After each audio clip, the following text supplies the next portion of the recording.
behind the camera. We're the NC Beer guys. Welcome to another episode of the NC Beer Buzz. We found our way from Raleigh this morning the whole way up to Sylva. We are doing a tour of the far western North Carolina breweries. We want to make sure that the viewers know there's more about beer in West North Carolina than just in Asheville. So the next time you're up here, get out of Asheville. Try something new and different, like come to Sylva to Innovation Brewing. We're here with Chip Owen. Yep. And his better half is not here today, and she is Nicole Dexter, and she's out doing baby things today. They're getting ready to have a new baby, and they're so excited about that, and we wish them the best with that. But their old baby is the brewery, and we're in to talk today about Innovation Brewing here in Sylva. Thanks for having us in. Yeah, thanks for coming in. So you've been in, you said, since the October or November of 2013? October 2013 is when we opened. Yep. And how did you get to that point? You had been an engineer and a home brewer. Yep, yeah. Always knew you wanted to do a brewery, or kind of fell into something, or? Fairly recently, yeah. I started homebrewing in 2005, and I actually had a bottle of mead that I saved from 2005 that I was going to open when I opened a brewery. Right. So, did it. It's good. Yeah. Good. And what went into your thinking and planning, how did you decide to do Sylva? Well, we were living in Asheville and wanted to get out of the hustle and bustle of the big city. We're both from small towns, so we wanted to get back to a more small town feel. Mm-hmm. And we need to be within an hour of Asheville so we could still work and start the brewery. Right. And Sylva seemed like the perfect little town for us. Mm-hmm. And somehow all the pieces fell into place. That's great. Yeah. And you guys were the first people brewed in Sylva?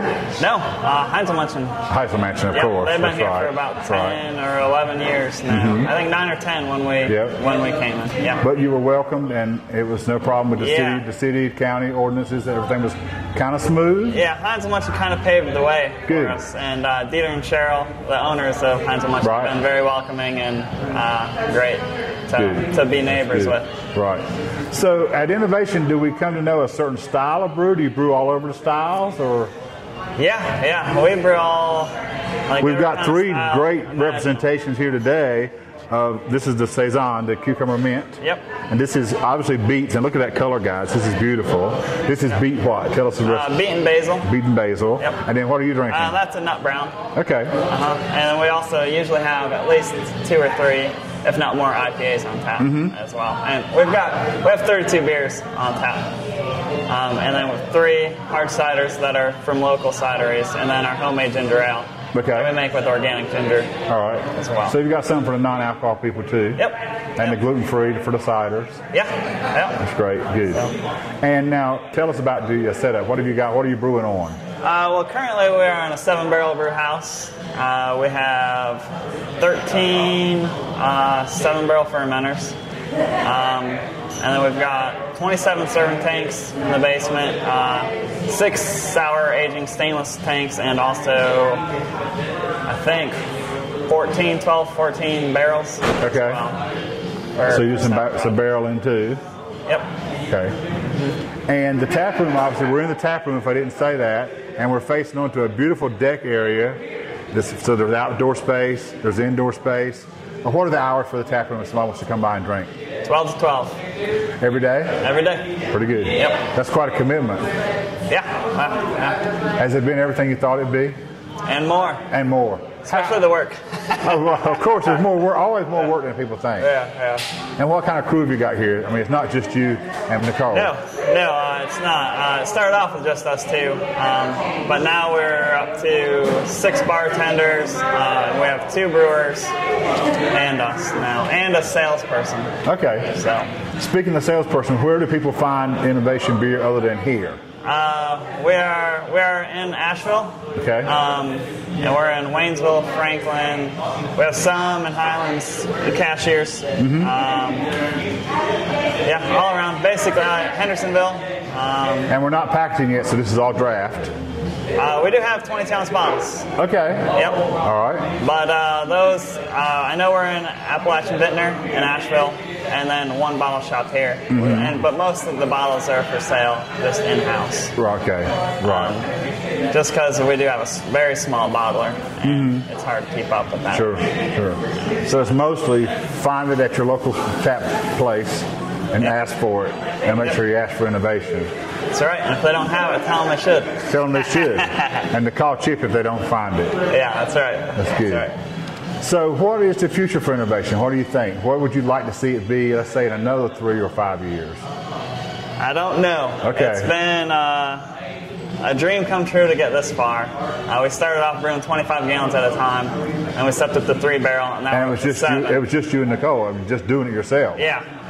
So, at this point, the dream was this, and I think that we mainly want to just keep it as like the pub. You got it under control, your fingers on it, not so big that it becomes a chore, management business. We might be one of the only breweries around, well, not one of the only ones, but that want to stay small. Okay. And not get to where you don't have the dream. 6-packs in the grocery stores. That's not your vision. Nope.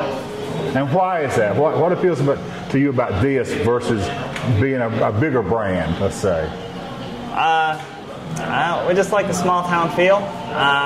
We moved out of a big town to get to a small town, and we kind of want to be a small town pub. Of course, we do have some bottles available, but I just like the bottling, and it allows us to have a little more play with bottle conditioning, and we can get some different results out of the bottles with certain styles than you could just with, But that's more about adding to the quality and the variety than it is the distribution. Yeah, and I really like the quality control we have on bottles versus filling growlers. You do still fill some growlers? We do, yeah. But you're not really big on that, or? No, we are. We fill tons of growlers. It's just you've got a lot more quality control with sanitation and carbonation filling a bottle than you would off of the tap into an open jug. Sure. So. Do people know how to manage a growler when they take it home? Isn't that often a problem? They open it and leave it a week and they don't get to drink it all. Well, yeah. I think everyone does a good job of saying, once it's open, you should probably drink it within a day or two. Right. Minimum. And most of your customers now, so you're talking about the small town feel.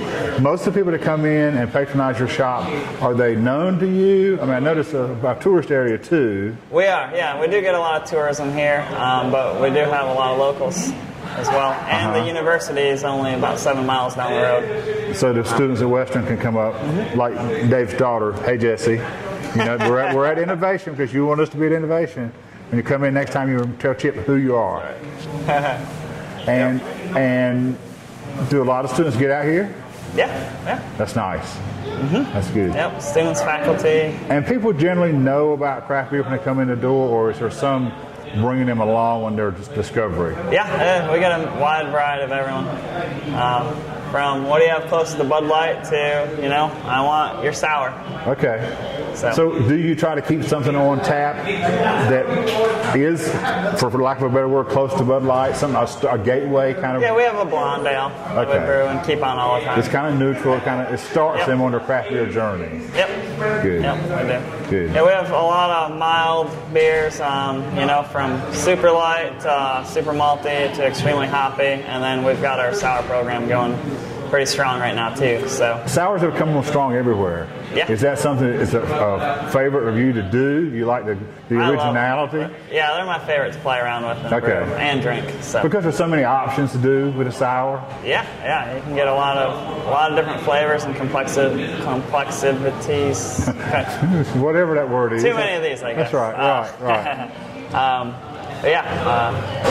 You can't get anything like that, out of a normal. And they're so unique one to the next, and you can do so much with them. That's just great. It's a great feel. Yeah, and you got more time and energy and love into each one because you have to press them along and give them time that they need. And when they're right, but when they're not ready yet. Right. That whole thing. They're not, they can be. You got to be really sensitive to, is it ready yet? Right. Yep. Right. That's good. That's great. Well, thanks for having us in. Yeah, it's thanks great. for coming in. And we're going to encourage our viewers the next time you're in Sylva, make sure you check out the guys at the Innovation Brewing right on Main Street in Sylva. Until next time, this is David Glenn reminding you to drink local and keep your beer dollars in North Carolina.